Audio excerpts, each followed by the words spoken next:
দেশবাসী, বৈষম্য বিরোধী ছাত্র আন্দোলনের নেতৃত্বে ও বাংলাদেশের সর্বস্তরের জনগণের অংশগ্রহণে ফ্যাসিবাদী রেজিমের বিরুদ্ধে ছাত্র জনতার অভ্যুত্থান সংগঠিত হয়েছে। সহস্রাধিক অধিক শহীদ ও আহত ছাত্র জনতার ত্যাগের বিনিময়ে আমরা মুক্ত হয়েছি এবং জনগণের আকাঙ্ক্ষার সরকার গঠিত হয়েছে। এই অভ্যুত্থানের ঘোষিত লক্ষ্য ফ্যাসিবাদী ব্যবস্থার বিলোপ এবং নতুন রাজনৈতিক বন্দোবস্ত এখনো দীর্ঘ রাজনৈতিক ও নীতি নির্ধারণের লড়াই দাবি করে। বাংলাদেশের জনগণ 47 সালের পাকিস্তান আন্দোলন, 71 সালের মহান মুক্তিযুদ্ধ এবং এবারকার ছাত্র জনতার অভ্যুত্থানের ভেতর দিয়ে নিজেদের আকাঙ্ক্ষা বারবার ব্যক্ত করেছে। 90-এর গণ আন্দোলনও জনগণকে দীর্ঘমেয়াদে কোনো ফলপ্রসূ সমাধান ও বন্দোবস্ত জাতির সামনে হাজির করতে পারেনি। কিন্তু পূর্বেকার লড়াইগুলোর অভিজ্ঞতা আমাদের বলে, যখনই মুক্তিকামী জনতা কোনো একজন ব্যক্তি বা সমষ্টিকে রাষ্ট্র পরিচালনার দায়িত্ব অর্পণ করে, তখনই জনগণের প্রতি দায়িত্বশীলতা ও জবাবদিহিতার ঘাটতি দেখা যায়। ছাত্র জনতার অভ্যুত্থানের সরকার গঠিত হলেও পূর্বেকার ফ্যাসিবাদী ব্যবস্থা এখনো জনগণের সাফল্যের প্রতিদ্বন্দ্বী রূপে সক্রিয়। নিপীড়ক রাষ্ট্রযন্ত্রের ধ্বংসাবশেষ প্রতি পদে রাষ্ট্রের পুনর্গঠনকে বাধাগ্রস্ত করছে। ফলে ছাত্র জনতার অভ্যুত্থানের মধ্য দিয়ে রাজপথে নেমে আসা জনতাকে সংগঠিত করা, 8ই আগস্টে গঠিত সরকারকে যুগপৎ সহযোগিতা ও জবাবদিহিতার আওতায় আনা, তদুপরি জনস্বার্থের পক্ষে নীতি নির্ধারণে ভূমিকা রাখার লক্ষ্যে আমরা নাগরিক দায়িত্ব পালনের অঙ্গীকার করছি। আমরা মনে করি ছাত্র জনতার অভ্যুত্থানের সংহতি ও প্রতিরোধের চেতনা বাংলাদেশকে নতুনভাবে গড়ে তোলার শক্তি। এই নতুন রাজনৈতিক জনগোষ্ঠীকে স্থিতিশীল ও শান্তিপূর্ণ রাজনৈতিক বন্দোবস্তের মধ্য দিয়ে পূর্ণ বিজয় অর্জন করতে হবে। গণহত্যাকারীদের যথাযথ বিচার, রাষ্ট্রীয় প্রতিষ্ঠানের পুনর্গঠন, জনস্বার্থের প্রতি সংবেদনশীল নীতি নির্ধারণ নতুন রাজনৈতিক বন্দোবস্তের পূর্ব শর্ত। জাতীয় নাগরিক কমিটি একটি আহ্বায়ক কমিটি গঠনের মাধ্যমে কাজ শুরু করছে। অচিরেই সকল মহানগর, জেলা ও উপজেলা পর্যায়ে ছাত্র জনতার অভ্যুত্থানের অংশগ্রহণকারী সামাজিক, সাংস্কৃতিক ও ধর্মীয় নেতৃত্ব এবং বিভিন্ন শ্রেণী পেশার মানুষের সাথে আমরা আলোচনা করব। তৃণমূল পর্যন্ত এই কমিটির বিস্তৃতি ঘটানোর মাধ্যমে আমরা ছাত্র জনতার অভ্যুত্থানের শক্তিকে সংহত করে বাংলাদেশ রাষ্ট্রকে পুনর্গঠনের লক্ষ্যে কাজ করে যাব। আহ্বায়ক কমিটির প্রাথমিক কাজ: ছাত্র জনতার অভ্যুত্থানের মধ্য দিয়ে প্রতিফলিত হওয়া সামষ্টিক অভিপ্রায় ও গণতান্ত্রিক আকাঙ্ক্ষাকে সমুন্নত রাখা, ছাত্র জনতার উপর সংঘটিত নির্মম হত্যাযজ্ঞে জড়িতদের বিচারের আওতায় এনে শাস্তি নিশ্চিত করার লক্ষ্যে প্রয়োজনীয় কর্মসূচি গ্রহণ করা, রাষ্ট্রের জরুরি সংস্কার ও পুনর্গঠন করার লক্ষ্যে অন্তর্বর্তীকালীন সরকারের জবাবদিহিতা ও সহযোগিতার পরিসর তৈরি করা, বিভিন্ন সামাজিক, সাংস্কৃতিক ও রাজনৈতিক উদ্যোগের সাথে আলোচনা, মত বিনিময় ও গণমুখী কর্মসূচির মাধ্যমে সর্বস্তরের জনতাকে সংহত করার লক্ষ্যে কাজ করা, দেশের সর্বস্তরের সামাজিক, সাংস্কৃতিক ও ধর্মীয় নেতৃত্বকে সংহত করে গণঅভ্যুত্থানের আকাঙ্ক্ষা সমুন্নত করে রাখার লক্ষ্যে ফ্যাসিবাদী কাঠামো ও শক্তির বিরুদ্ধে প্রতিরোধ অব্যাহত রাখা, জনস্বার্থের পক্ষে নীতি নির্ধারণের লক্ষ্যে বিভিন্ন শ্রেণী পেশার মানুষ ও প্রবাসী বাঙালিদের সাথে বিষয়ভিত্তিক সংলাপের আয়োজন করা, রাষ্ট্রীয় প্রতিষ্ঠানসমূহ পুনর্গঠনের লক্ষ্যে প্রয়োজনীয় নীতি নির্ধারণী প্রস্তাবনা তৈরি ও সেটা বাস্তবায়নে প্রয়োজনীয় রাজনৈতিক পদক্ষেপ গ্রহণ করা, গণপরিষদ গঠন করে গণভোটের মাধ্যমে নতুন গণতান্ত্রিক সংবিধান তৈরির জন্য গণ আলোচনার আয়োজন করা। উল্লেখিত কাজের পরিধি ও পদ্ধতি সাপেক্ষে বাংলাদেশের জনগণকে নিজ নিজ এলাকায় সংঘবদ্ধ থাকার আহ্বান করছে জাতীয় নাগরিক কমিটি। অচিরেই জেলা ও উপজেলা এলাকা ভিত্তিক আলোচনা ও মতবিনিময় সভা আয়োজনের প্রক্রিয়া শুরু হবে। জনতার স্বতঃস্ফূর্ত অংশগ্রহণ অভ্যুত্থানের আকাঙ্ক্ষা রক্ষার চালিকা শক্তি হয়ে উঠবে। জাতীয় নাগরিক কমিটির ক্রমবর্ধমান তালিকা আপনাদের সামনে এখন উপস্থাপন করবেন জাতীয় নাগরিক কমিটির আহ্বায়ক নাসিরউদ্দিন পাটোয়ারি।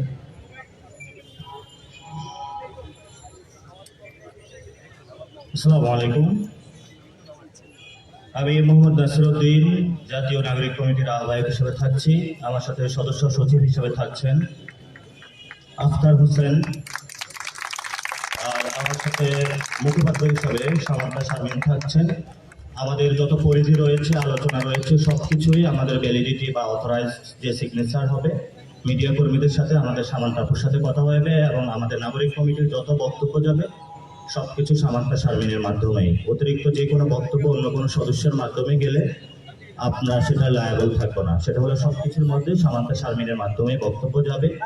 আর আমরা আমাদের ফোরামের মাধ্যমে যে আলোচনা হবে সেই আলোচনার মাধ্যমে আমরা একটি নীতি অবলম্বন করে বিভিন্ন টক শো থেকে শুরু করে মিডিয়া কর্মীদের সাথে আমরা দ্রুত একটা প্রতিনিধি দল বা একটা অর্গানাইজিং কমিটি ঠিক করব, সেই বিষয়ে আজকে আপনাদের জানিয়ে দেব। আর সদস্যবৃন্দ রূপে আমরা অনেকগুলো সেল করব। সদস্য হিসাবে আমাদের থাকছেন আজকের কমিটিতে আরিফুল ইসলাম আদিব,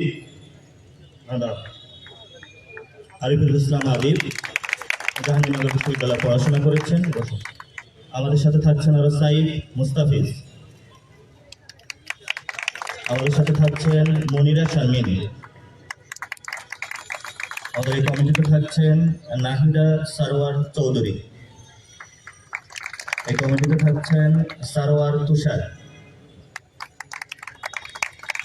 এই কমিটিতে থাকছেন মোতাসিম বিল্লাহ, আশরাফ উদ্দিন মাহদি, আলাউদ্দিন মোহাম্মদ, অনিক রায়,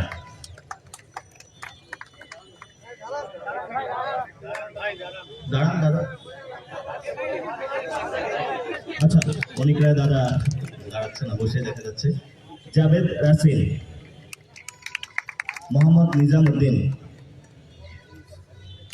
সালমানাত রশিদ দিয়া, উনি বাইরে আছেন, উনি কালকে বাংলাদেশে আসবেন, ইম্পর্টেন্ট কাজে এখন একটু বাইরে আছেন। প্রাঞ্জল কস্তা,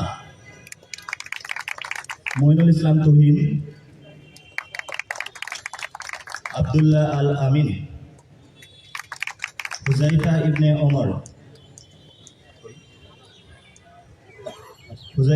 ওমর, শ্রাবণা শফিক দীপ্তি, সায়ক চাকমা, ওনার অসুস্থতা থাকার কারণে ফ্যামিলি মেম্বার মারা গিয়েছে, উনি চট্টগ্রামে আছেন, উনি কালকে আমাদের সাথে যোগ দিবেন। সানজিদা ইসলাম তুলি, আবু রায়হান খান, মাহমুদা আলম মিতু, অলিক নে, শারুফতা বুশরা মিসমা, সৈয়দ হাসান ইমতিয়াজ, তাসলিম যারা, উনিও বাহিরে আছেন, উনি আমাদের সাথে অতি সত্বর যোগ দিবেন। মোহাম্মদ মিরাজ মিয়া, মোহাম্মদ আজহারউদ্দিন অনিক, মোহাম্মদ মেজবা কামাল, উনি ওনার পারিবারিক কাজে বাইরে আছেন, উনি আমাদের সাথে এসে টিমে জয়েন করবেন। আতাউল্লাহ, এসএম শাহরিয়ার, মনজুর আল মতিন,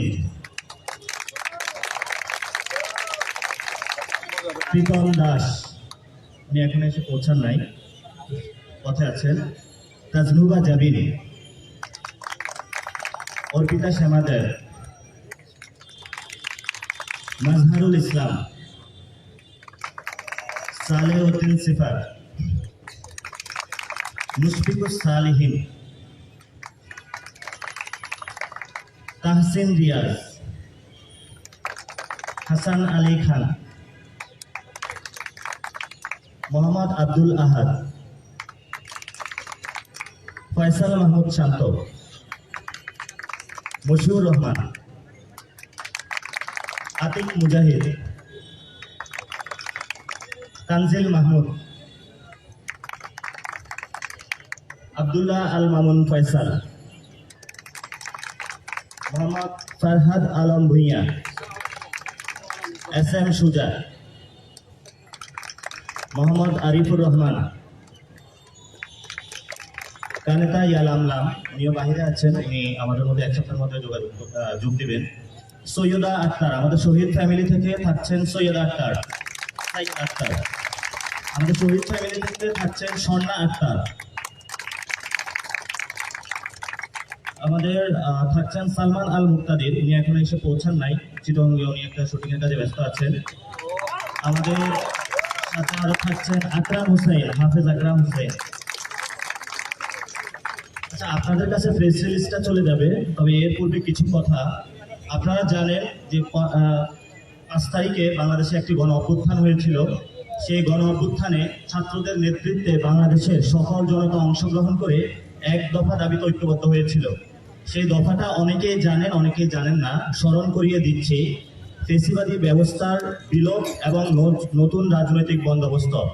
সেই জায়গা থেকে আমরা যারা কমিটি, আজকে এই কমিটি হলো এখানেই শেষ হয় নাই। এই কমিটির আরো কিছু মেম্বার হবে এবং এই কমিটি বর্ধিতাংশ আরো হবে, যার মধ্য দিয়ে আমরা অতি দ্রুত সত্তর পূর্ণাঙ্গ কমিটি প্রকাশ করব এবং এই কমিটিকে আমরা গ্রাম পর্যন্ত নিয়ে যাব, যেখানে 5ই আগস্ট যারা অভ্যুত্থানে শহীদ হয়েছেন, আহত হয়েছেন, তাদের মনের যে আকাঙ্ক্ষা, যে গুলির সামনে দাঁড়িয়েছেন, তার মনের ভিতরে একটা আকাঙ্ক্ষা ছিল। সেই আকাঙ্ক্ষা ছিল নতুন একটি বাংলাদেশ তৈরি করা। এবং সেখানে আমিও শহীদ হতে পারতাম। বাংলাদেশে যারা আপনারা আমার সামনে দাঁড়িয়ে রয়েছেন, প্রিয় দেশবাসী, আপনারা যেখানে দেখছেন, আপনারাও সেই জায়গায় থাকতে পারতেন। তো যিনি জীবন দিয়ে গিয়েছেন, তিনি বাংলাদেশের প্রতি এক অমূল্য সম্পদ আমাদেরকে দিয়ে গেছেন। এই নতুন বাংলাদেশটা আমাদেরকে গঠন করতে হবে এবং আমরা তরুণ প্রজন্ম এবং ছাত্রদের মধ্যে যে একটি ঐক্যবদ্ধ শক্তি রয়েছে, সেই ঐক্যবদ্ধ শক্তিকে নিয়ে আমাদের রাষ্ট্রের যে পুনর্গঠন রয়েছে, সেটাতে আমরা আমাদের বিনিয়োগ করব। এই তরুণ প্রজন্ম যে যেখানে আছেন, গণ অভ্যুত্থানের যে স্পিরিট রয়েছে এবং যে চেতনা রয়েছে, সেটাকে আমরা একসাথে সবাইকে সুসংহত করে আমরা আমাদের প্রতিরোধগুলো গড়ে তুলব। যে প্রতিরোধের মাধ্যমে আমরা দেশি বিদেশি যে সব চক্রান্তগুলো এখন চলমান, সেই চক্রান্তগুলোর বিরুদ্ধে আমাদের প্রতিরোধ জারি থাকবে এবং বাংলাদেশের পুনর্গঠনে আমাদের সরকারি যে আপনারা জনতার যে সরকার গঠন করেছেন, সেখানেও আমাদের কিছু রিফরমেশন এবং রিকনস্ট্রাকশনের কাজ রয়েছে। আমরা সেগুলোতে অতি দ্রুত কাজ শুরু করব এবং আমাদের আন্তর্জাতিক যে জিওপলিটিক্স রয়েছে, সেখানে বিভিন্ন যে বিদেশি চক্রান্ত হচ্ছে, সেগুলোর বিরুদ্ধে আমরা বাংলাদেশের যে যুব সমাজ, ছাত্র এবং সকল নাগরিককে নিয়ে ঐক্যবদ্ধভাবে সেগুলোর মোকাবেলা করব। এবং আমাদের এই যে কমিটি হয়েছে আজকের, সকল সাংবাদিকদের কাছে অনুরোধ রইল এবং প্রিয় দেশবাসীর কাছে অনুরোধ রইল যে আপনারা সর্বাত্মক তাদেরকে একটু সহযোগিতা করবেন। এবং আমরা এখানে যে বিষয়গুলো নীতিমালা অন্তর্ভুক্ত করেছি, আমরা এই কমিটি গঠনের ক্ষেত্রে একটি সার্চ কমিটি গঠন করেছিলাম, যারা বাংলাদেশের সকল দলাদলি মতভেদ সব কিছু ভুলে কিছু মানুষকে একত্রিত করেছে। এবং আমরা রাজনৈতিক দল, সমাজের বিভিন্ন যারা চিন্তক রয়েছেন, সমাজের যারা অংশীজন রয়েছেন, গত 1 মাসে সকলের সাথে close door to door meeting করেছি, বাংলাদেশের প্রবলেম তাদেরকে জানিয়েছি এবং আমরা চাচ্ছি আগামীর বাংলাদেশ তরুণদের হাতে তুলে দিতে। তরুণরা ঐক্যবদ্ধভাবে গণ অভ্যুত্থানের স্পিরিটকে ধারণ করে নতুনভাবে বাংলাদেশটা গঠন করবে। এবং সেই সকল তরুণদেরকে সামনে রেখে আপনারা যারা সমাজের অভিজ্ঞজন রয়েছেন, তাদেরকে বুদ্ধি পরামর্শ দিয়ে সহযোগিতার মধ্যে, আর তরুণরা তাদের বুদ্ধি পরামর্শ এবং তেজদীপ্ত তাদের কর্মস্পৃহা দিয়ে ছাত্রদের সাথে কাঁধে কাঁধ মিলে আগামীর বাংলাদেশটা তারাই গঠন করবে। সেই প্রতিশ্রুতিবদ্ধ থেকে আমরা তরুণ সমাজের কাছে আহ্বান জানাচ্ছি যে আপনারা সবাই গ্রাম, পাড়ায়, মহল্লায়, বিভিন্ন বিভাগ, সিটি কর্পোরেশন যে যেখানে আছেন, সবাই নিজেদের জায়গায় ঐক্যবদ্ধ হন। যেভাবে আপনারা গ্রামে বিভিন্ন সন্ত্রাসী ডাকাত সংগঠনকে ঠেকিয়ে দিয়েছেন, বিভিন্ন যে আমাদের কুগুলো এসেছে সেগুলোকে প্রতিরোধ করেছিলেন এবং জনসমাজের সাথে মিশে জনস্বাস্থ্যের যে নীতিগুলো রয়েছে, আপনারা সেগুলো প্রক্রিয়া অবলম্বন করছেন, সেগুলো আপনারা জারি রাখুন। আমরা দ্রুত আপনাদের সাথে কমিটি গঠনের মাধ্যমে ঐক্যবদ্ধ হয়ে সমন্বিতভাবে সবগুলো কাজ শুরু করব।